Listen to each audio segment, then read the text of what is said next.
वो है ना अपने शफीक भाई, उन्होंने तुम्हें पार्टनरशिप ऑफर की है। पार्टनरशिप? रक्षी, रक्षी, रक्षी, रक्षी! अगर तुमने रिजवान से खुला लिया तो ये हमारे खानदान की तौहीन होगी। हानिया रिजवान की बीवी है। हानिया फैसला कर चुकी है माँ जी। मैं वो फैसला बदलने के लिए आई।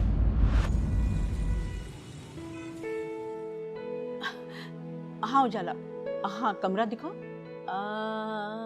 हाँ हाँ ये सही सही सही सही। आगे आगे। बस। अरे ये घर है या मुर्गियों का दड़बा? बड़ी बात है। अनवरी आपा तो कह रही थी कि हमारा बहुत बड़ा घर है, 1000-2000 गज पे। ये तो शुरू होते ही खत्म हो गया। अरे नहीं अम्मी, यहाँ सबके घर ऐसे ही होते हैं।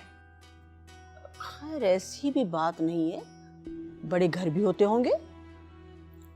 अरे नहीं अम्मी, मैं बस ज्यादा घूमती नहीं हूँ, आसपास के इलाकों में ही जाती हूँ। वहाँ तो सबके घर ऐसे ही हैं। उजाला, तुम्हें असफर बाहर घुमाने के लिए नहीं ले गया? अरे नहीं अम्मी, वो पाकिस्तान आने की वजह से छुट्टियाँ हो गई थी और जिसकी वजह से काम का लोड ज्यादा हो गया था। बस जब ही घुमाने नहीं लेके जा रहे। अच्छा अम्मी, अब मैं फोन रखती हूँ। वो बातों बातों में पता ही नहीं चला, मुझे खाना पका के रखना था। वो आंटी कह के गई थी कि उनके आने से पहले पुलाव और कीमा मटर तैयार होना चाहिए। क्या? कीमा बना दो? अरे तुम उनकी बहू हो, बहू, कोई बावर्ची नहीं। कोई बहू से ऐसा सुलूक करता है?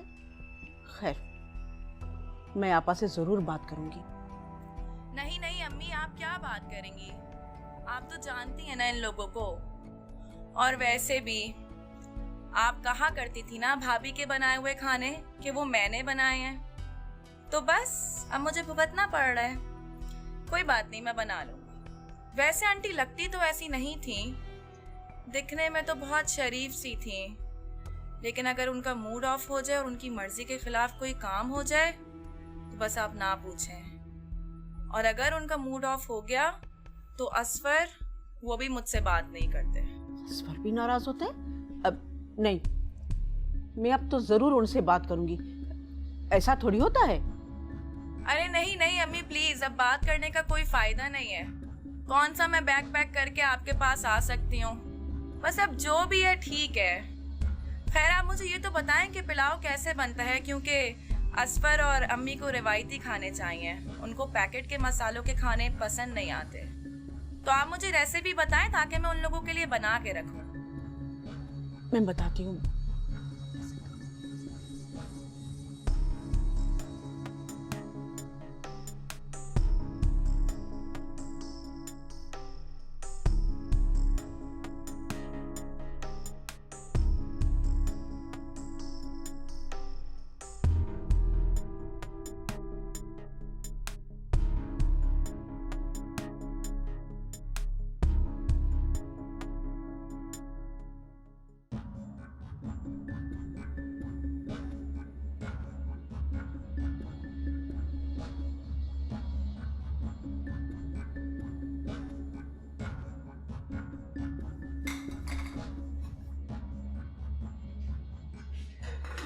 यार रक्षी, क्या कर रही हो तुम?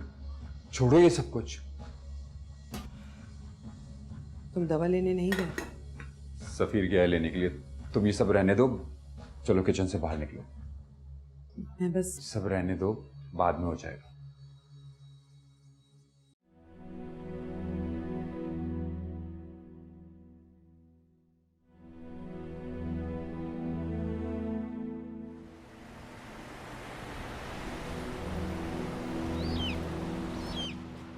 वो यहाँ क्यों आया था? मुझसे मिलने आया था। जब हम कोई ताल्लुक ही नहीं रखना चाहते तो फिर भला क्यों आया? ताल्लुक इतनी आसानी से नहीं खत्म होता आफिया। मगर ये ताल्लुक टूट चुका है माँ जी। ये ताल्लुक कोई मजाक नहीं है।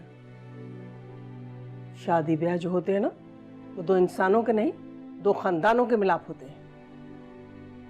और अगर इनमें कोई जोड़ने और तोड़ने की कोई बात होती है तो खानदान के बड़े ये फैसले करते हैं, और इस खानदान की बड़ी मैं हूं। और अगर तुम लोगों ने मेरी बात न मानी और मेरी मर्जी के खिलाफ कोई भी फैसला किया तो याद रखना, मैं नादिर को आग भी कर सकती हूँ। यादव, यादव क्या हो गया है? आप क्यों ऐसी बातें कर रही हैं? आपको कुछ नजर नहीं आ रहा? अब तो सब कुछ आपके सामने है। या प्यार नहीं करती हैं आप मुझसे? प्यार करती हूँ, बहुत ज्यादा प्यार करती हूँ तुमसे, लेकिन मैं अपनी इज्जत और खानदानी वकार से उससे ज्यादा प्यार करती हूँ। इसलिए तुम दोनों सोच लो कि क्या करना है।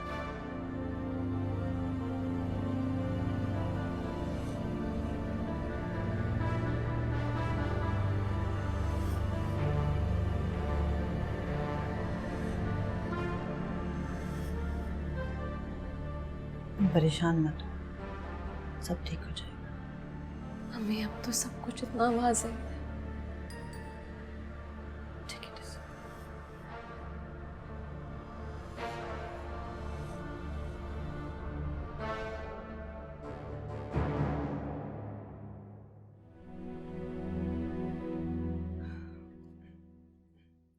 यहाँ आराम से बैठो।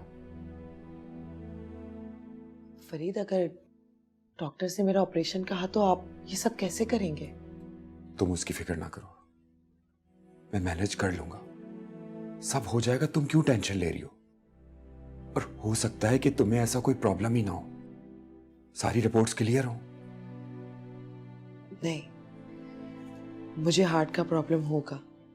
मेरी अम्मी को भी पहला हार्ट अटैक इसी एज में हुआ था। फरीद, अगर मैं मर गई तो मेरे बच्चों का क्या होगा? क्या हो गया रक्षी? वो तो अभी बहुत छोटे छोटे से हैं। मेरे बगैर वो कैसे? क्यों पागलपन की बातें कर रही हो? तुम्हें कुछ नहीं होगा। चलो मान लेते, तुम्हें अगर हार्ट का प्रॉब्लम हो भी जाता है तो पाकिस्तान में बहुत बड़े बड़े हार्ट सर्जन मौजूद हैं, बड़े बड़े हॉस्पिटल्स हैं, हर तरह का इलाज हो जाता है यहाँ पे। क्यों परेशान हो रही? आओ आओ भाई, ये भाभी की दवा है। Thank you. भाभी, अब तबीयत कैसी है आपकी? बहुत बुरी, बहुत खराब। अरे आप ऐसा क्यों कह रही हैं? आप बहुत अच्छी हैं और ये बात हम सभी जानते हैं। हाँ, इख्तिलाफात अपनी जगह पर, लेकिन देवर और भाभी का रिश्ता तो हमेशा कायम रहेगा ना। क्यों भाई? इंशाल्लाह आप जरूर ठीक हो जाएंगे। तुम दुआ करोगे मेरे लिए? जरूर भाभी। आप हैं तो मेरी भाभी, लेकिन बिल्कुल बहन जैसी हैं। मैं आपके लिए जरूर दुआ करूंगा। सफीर, वो मैंने तुम्हारे और उजाला... नहीं नहीं भाभी, इट्स ऑलराइट। पुरानी बातें भूल जाएं। और वैसे भी बड़े बुजुर्ग कहते हैं ना, ये रिश्ते और शादी वगैरह सब नसीब के खेल होते हैं।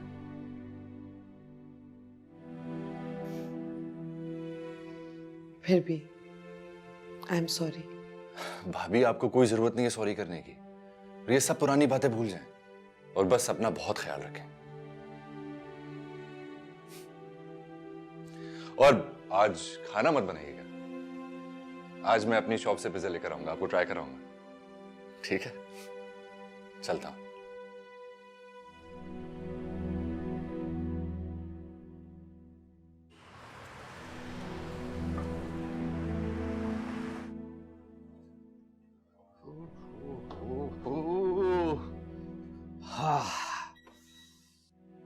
हाँ भाई, सब ठीक ठाक?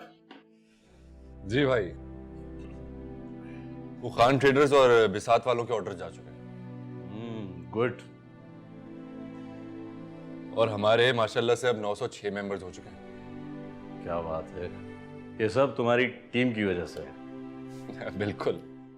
और अगर यही स्पीड रही ना तो 1-2 हफ्ते में 1000 मेंबर्स तक पहुंच जाएंगे हम। इंशाल्लाह इंशाल्लाह। और ये देखें, ये हमारा साल का टारगेट है जो कि हमने 6 महीने से भी पहले कंप्लीट कर लिया।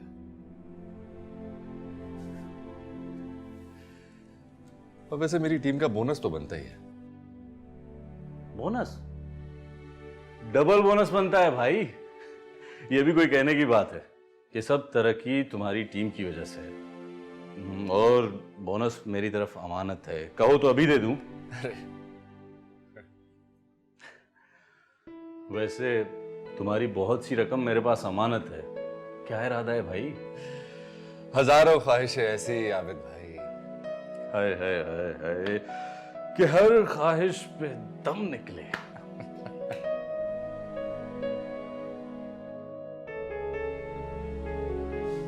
इस पैसे ने बहुत भगाया आबिद भाई, थोड़ा भाग लेने दीजिए। इतनी बगावत ठीक नहीं है, कहीं ये पैसा नाराज ना हो जाए भाई। अगर मेरी मेहनत में ईमानदारी है और उसमें दम है तो इसको तो आना ही होगा। मेरे रब का वादा है, गलत हो ही नहीं सकता। बात तो सही है। ठीक है, तुम काम करो।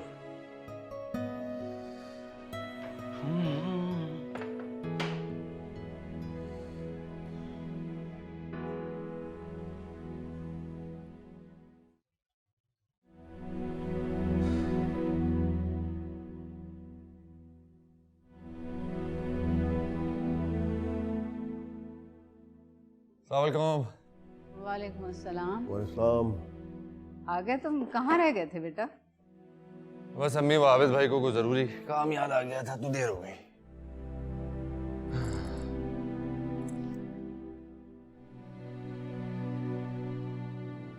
अम्मी, वो भाभी काफी परेशान लग रही थी मुझे।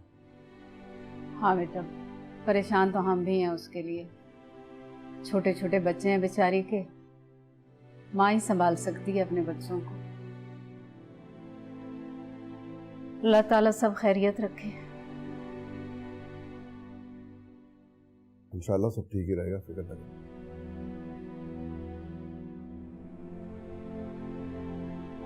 खाना लाऊं तुम्हारे लिए? अरे नहीं अम्मी, खाना मैंने शॉप पर खा लिया था और आपके और भाभी के लिए पिज्जा लेकर आया। ये तो तुमने अच्छा किया। अरे वो क्या हुआ तुम्हारे वीजे का? पता किया था मैंने, लेकिन अफजल की तरह जाना तो सरासर बेवकूफी है। क्यों, ऐसी क्या बात? अब वो स्टूडेंट वीजे पर गया है वहां पर। अब गवर्नमेंट से छुपकर काम करेगा, अगर पकड़ा गया तो निकाल भी दिया जाएगा वहां से और ब्लैकलिस्ट भी हो जाएगा। तो ये सब पहले नहीं मालूम था उसको? पता था, फिर?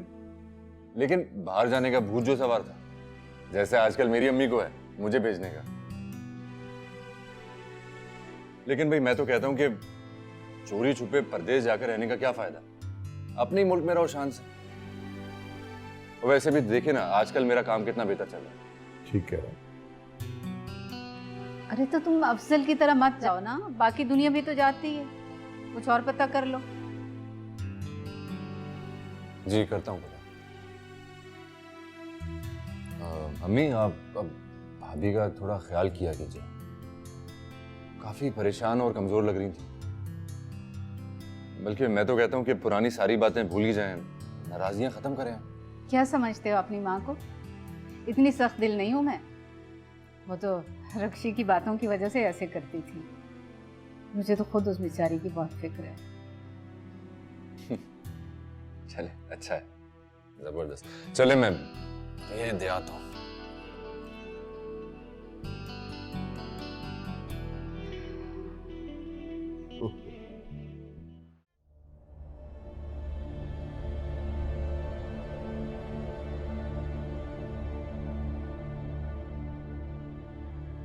क्या बात है नादिर, आप परेशान क्यों? आज रहमत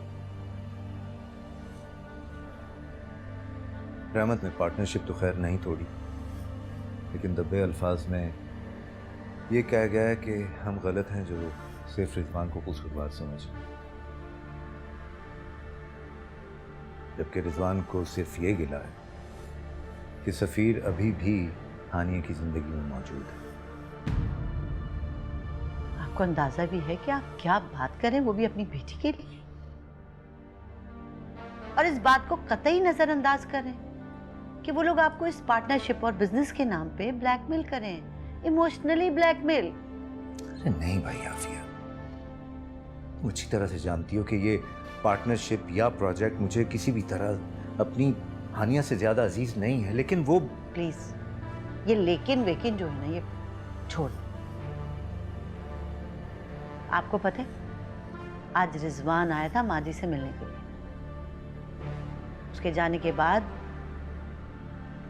माजी ने कहा है कि अगर पूरे घर में कोई भी उनकी मर्जी के खिलाफ जाएगा या कोई कदम उठाएगा तो वो आपको जायदाद से आग कर देंगी। चलो अब तुम ही बताओ कि मैं क्या करूं। एक तरफ तो माँ जी इस फैसले से नाराज हो रही है, उधर रहमत मुझे अलग ब्लैकमेल कर रहा है। मैं तो सख्त मुश्किल में फंस गया हूं। तो क्या चाहते हैं आप कि अपनी बेइज्जती इग्नोर कर दे हानिया और हम उसकी शादी उस रिजवान से कर दें? शादी तो खैर उसकी हो ही चुकी है, अब तो सिर्फ रुखसती बाकी। खुदा के वास्ते नादिर, आप तो ऐसी बातें ना करें। आप ना रहमत भाई और माँ जी के प्रेशर में आके ये सब बातें कर रहे हैं और अपनी बेटी की खुशियों को बिल्कुल इग्नोर कर रहे हैं।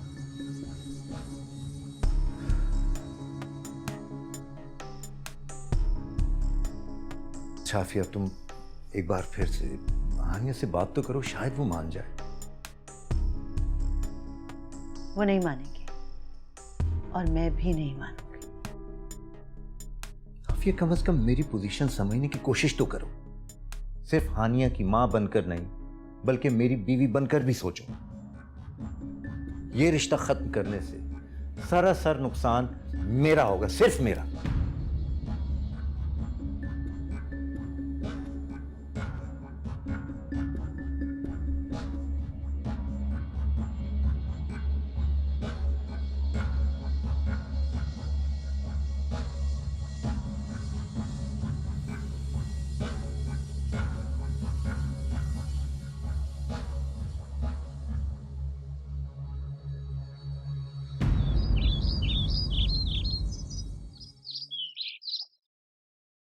वो तो मैंने इत्तफाकन सारी बातें सुन ली अम्मी, वरना आंटी कहाँ मुझे कुछ बताती हैं। वैसे सच पूछे अम्मी तो बहुत अफसोस हो रहा था मुझे आंटी को, बेचारी बहुत बेबस थी। छोड़ो बेटा,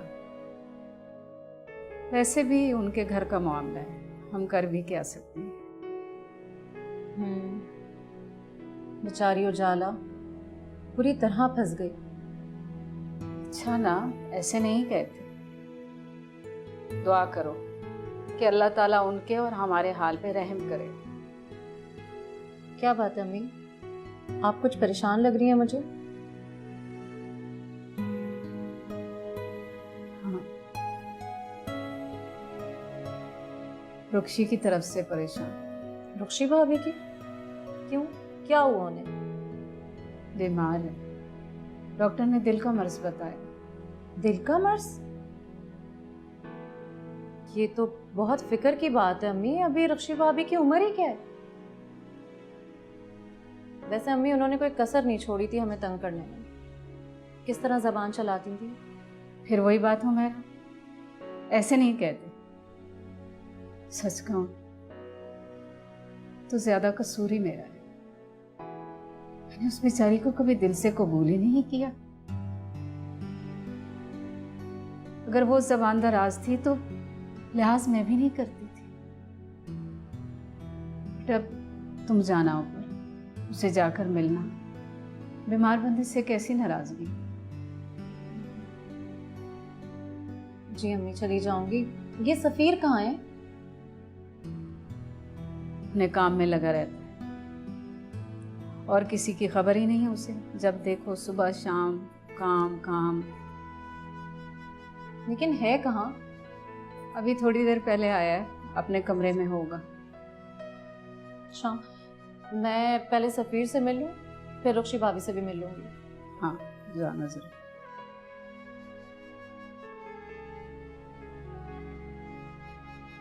आती हूँ मैं।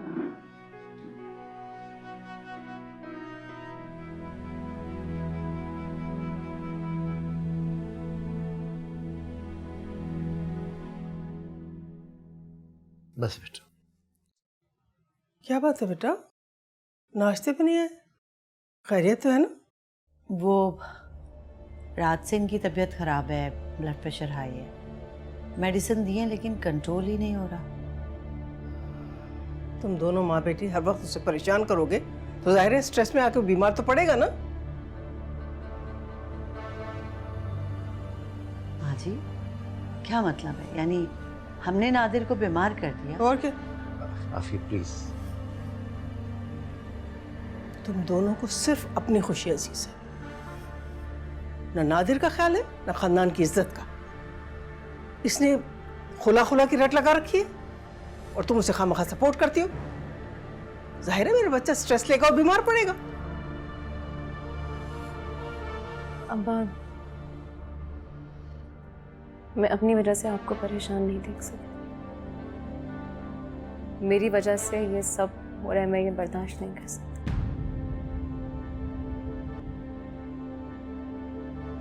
आप लोग को जो ठीक लगता है आप कीजिए, मुझसे ये सब नहीं देखा जा रहा। मुझे कोई एतराज नहीं है।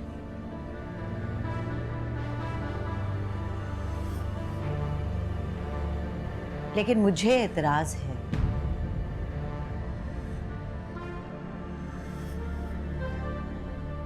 जब उसने हामी भर ली तो तुम्हें क्या एतराज है? माँ जी, इसलिए कि मैं इसकी माँ हूं और मैं ये भी जानती हूँ कि आप लोग इसके साथ गलत कर रहे हैं। तुम अगर इसकी माँ हो तो हम भी इसके दुश्मन नहीं हैं। प्लीज आफिया।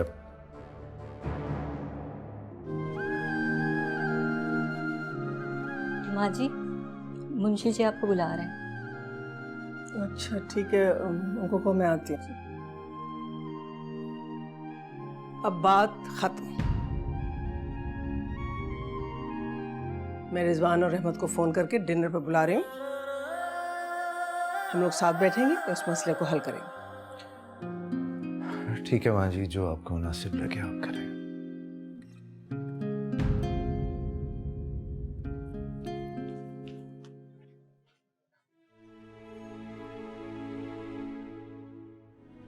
मैं जरा मुंशी जी से मिल के आती हूँ।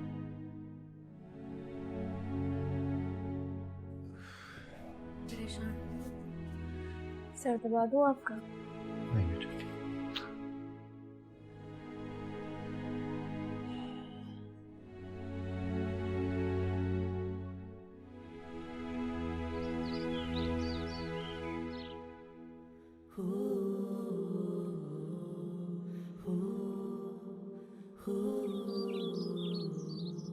मिटाएंगे भला कैसे जो लिखा है नसीबों में।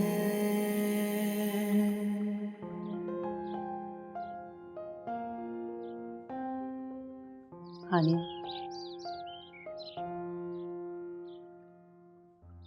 तुम क्यों मान गई? तुमने अपने आप को क्यों हसीयत में मुब्तला किया? मेरी वजह से हो रहा है ना सब कुछ। मेरी वजह से अब्बा की ये हालत हुई है।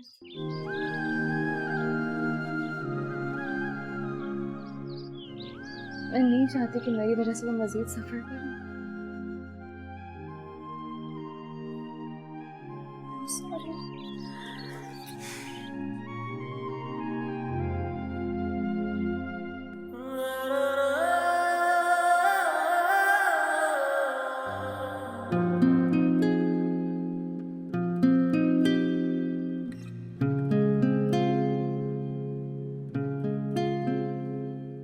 जी अम्मा जी, बिल्कुल।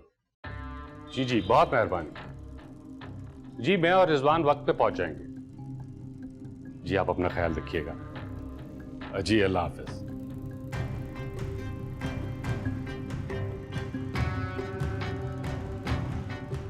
क्या बात है राय, बड़े खुश लग रहे हैं आप। तुम्हारी दादी सास का फोन था, डिनर पे बुलाया। लगता है अब तुम्हारा रिश्ता बच जाएगा।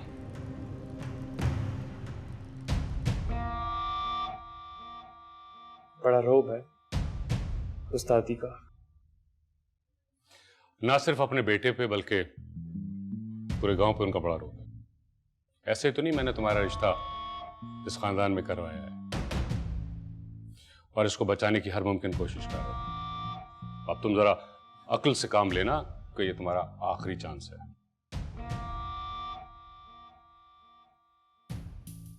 फिक्र ना करें आप। तुमने ये सारी जिंदगी फिक्र में मुब्तला कर रखा है। इस रिश्ते की वजह से थोड़ा सुकून मिला था, लेकिन तुमने उसे भी गारत करने में कोई कसर नहीं उठा रखी। खैर, अब सब ठीक हो जाएगा। इस रिश्ते और अम्मा जी की वजह से हमें इलेक्शन में भी काफी सपोर्ट मिलेगी।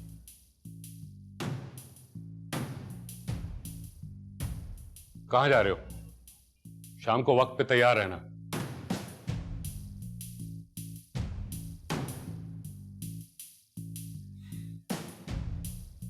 जी डैड, एंड डोंट वरी।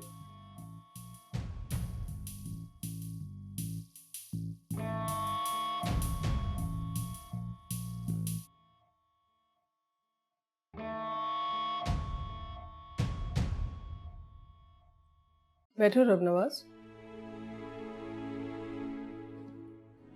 वो आप अचानक शहर चली आई तो जमीनों का कुछ हिसाब किताब आपको दिखाना था। सोचा शहर जाकर आपको दिखाऊं।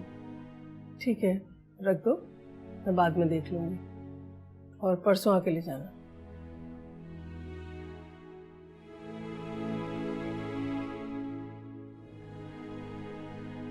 क्या बात है रबनवाज, कुछ कहना?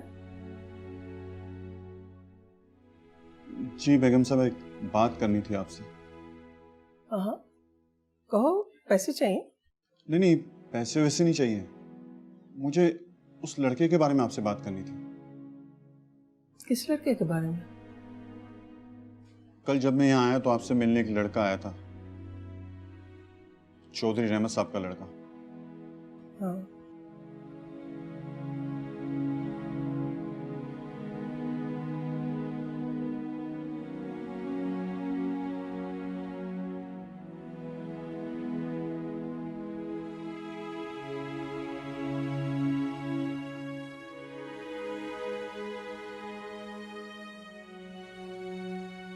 क्या कह रहे हो रबनवाज, ये क्या कह रहे हो तुम?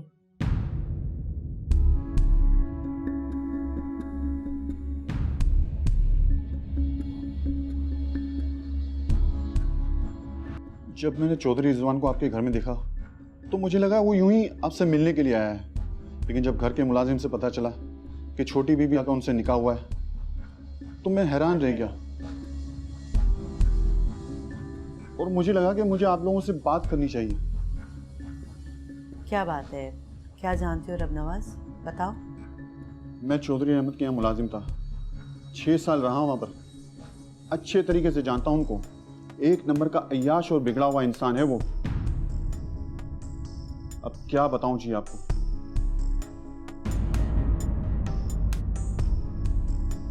तुम खुल के बात करो, क्या बात है? जब मैं उनके यहाँ काम करता था तो उस मलहून ने मेरी बेटी को अपने जाल में फंसाकर उससे शादी का वादा करके तो तुमने चौधरी रहमत को नहीं बताया?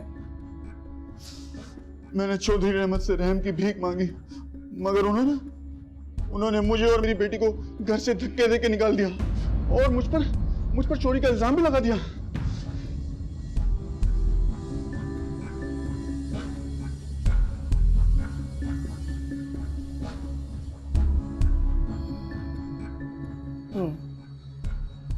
ठीक है, तुम जाओ रबनवाज, गांव में तुम्हारी जरूरत होगी।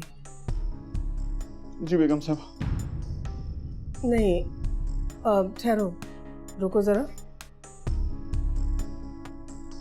मेरे ख्याल से तुम 1-2 दिन के लिए रुक जाओ यहाँ, फिर चले जाना। जैसा बेहतर समझे आप।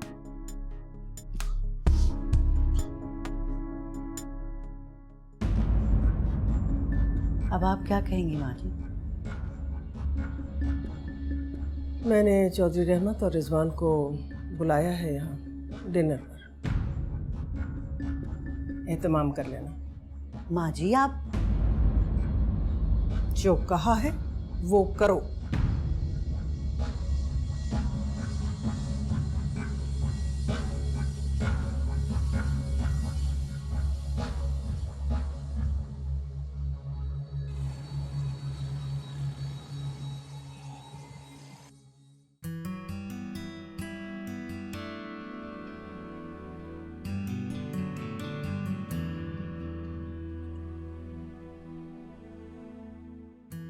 क्या हो रहा है?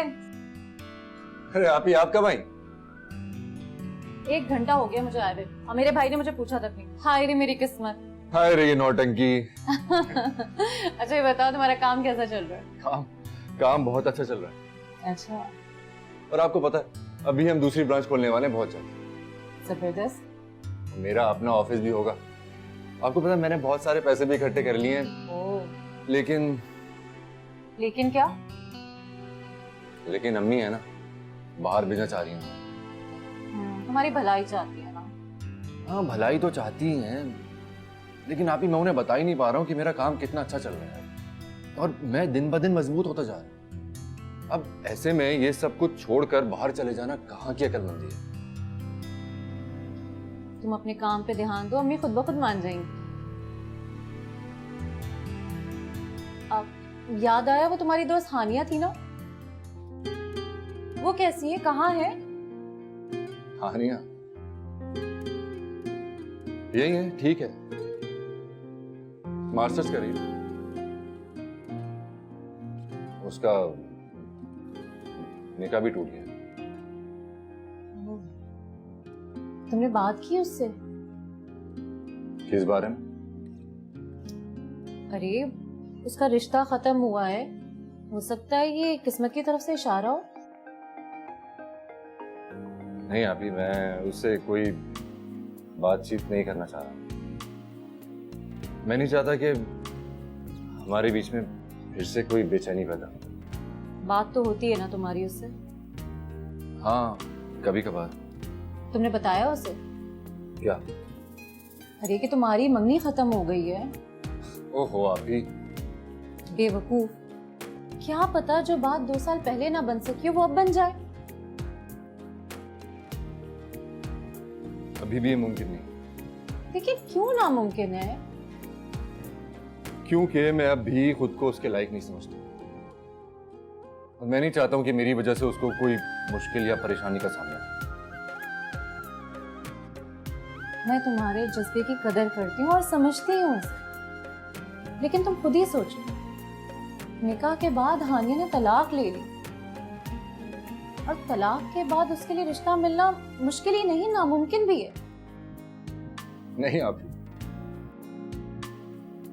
ऐसा कुछ नहीं है।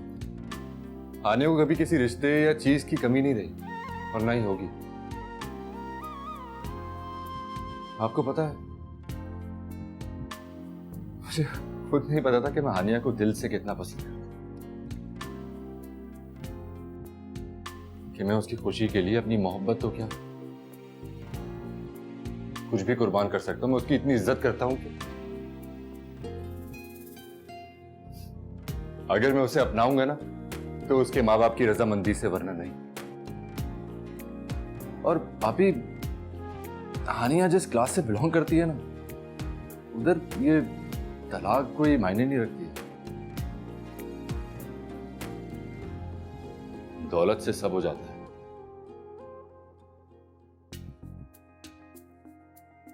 अच्छा बाबा, अच्छा, क्या पता इस बार उसके माँ बाप को अकल आ जाए और वो मान जाए।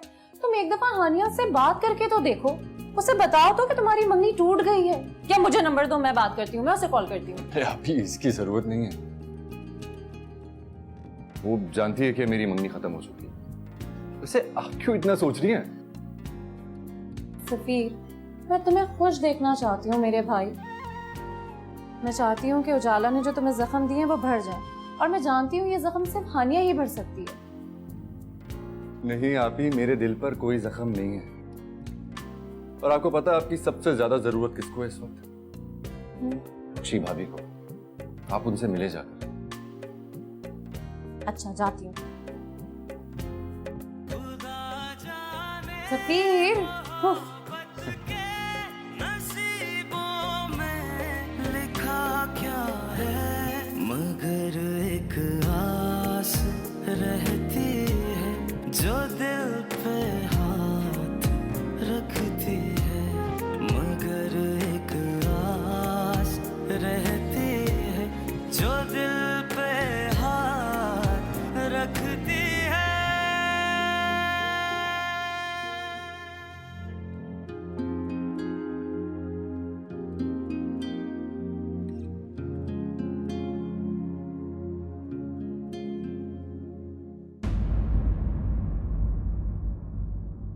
ये माँ जी किन मसलहतों में है, उसके बाप को और उस लड़के को डिनर पे इनवाइट कर लिया। देखो आफिया, तुम कोई बात नहीं करोगी, मैं खुद बात करूंगा। अल्लाह से दुआ करना कि स्टंट ना डालना पड़े, वरना ये खर्चा बढ़ भी सकता है और मुझ में मजीद हिम्मत नहीं है। फरीद भाई बहुत परेशान लग रहे थे अब्बू। अच्छा। आप उधार समझ के ले ले, वापस कर दीजिएगा। मैं कुछ समझा नहीं माँ जी। समझाती हूँ, जल्दी किस बात की है? रब नवाज, अंदर आओ।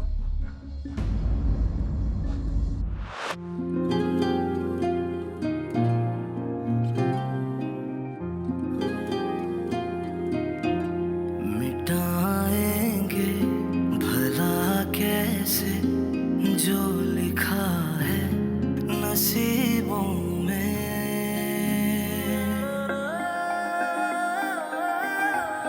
मुक़द्दर के सितारे